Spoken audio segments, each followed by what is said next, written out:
Hey, it's Ian at Really Good Thinking, home of ideas that matter. Now, I know, just like me, you want to get more energy because we can't save the world if we're knackered. So I was talking to my friend Jeannette Jackson, she's here with me now, and we're talking about how to get more energy, more vitality. Is it possible to do that? She says yes. Well, I'm going to ask her how. How? How? Okay, start at the beginning. Right? Your body has 100 trillion cells, and each cell has to be able to make its own energy.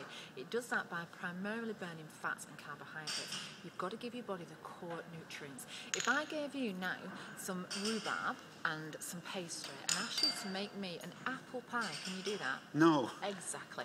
So you can't give your body junk and then expect it to make energy. It's a no-brainer. Here's what I'm thinking though. You know, I reckon I've got a fairly good diet, but there's always days when I feel, you know, in the afternoons particularly, if you've had some lunch, you feel like you're giving your body the right things, and it's not bad food, it's quite good food, but you're absolutely knackered by sort of 3 o'clock in the afternoon. Why is that? What can we do about it? Well, that gets a bit scientific really, because then you're looking there at neurotransmitters. So there's certain things, neurotransmitters, serotonin is a neurotransmitter, and serotonin induces a feeling of peacefulness and sleepiness. So if you're eating foods at lunchtime that are serotonin rich, then you're going to feel sleepy and have an afternoon slump. If you eat foods at lunchtime that are high in a neurotransmitter called dopamine, then dopamine initiates mental acuity and alertness. So you want to make sure that the foods you're putting in your system at lunchtime are very high in dopamine, so that you've got that continuation of energy throughout the afternoon.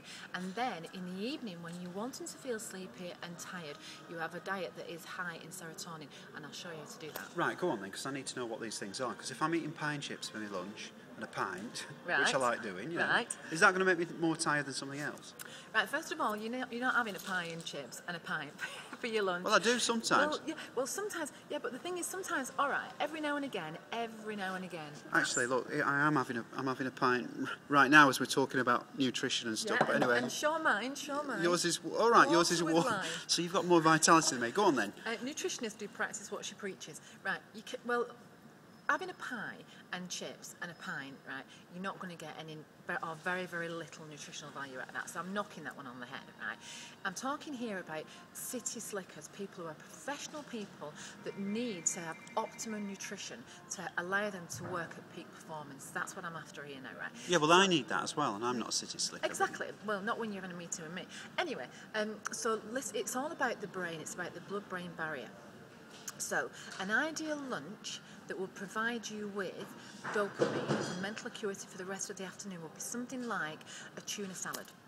A tuna salad. Tuna contains tyrosine, which is the amino acid that will precipitate the manufacture of dopamine, and because you're putting that with a salad, then the glucose in the salad isn't that easily absorbable, so therefore you wouldn't get the serotonin going through the blood-brain barrier, you get the dopamine.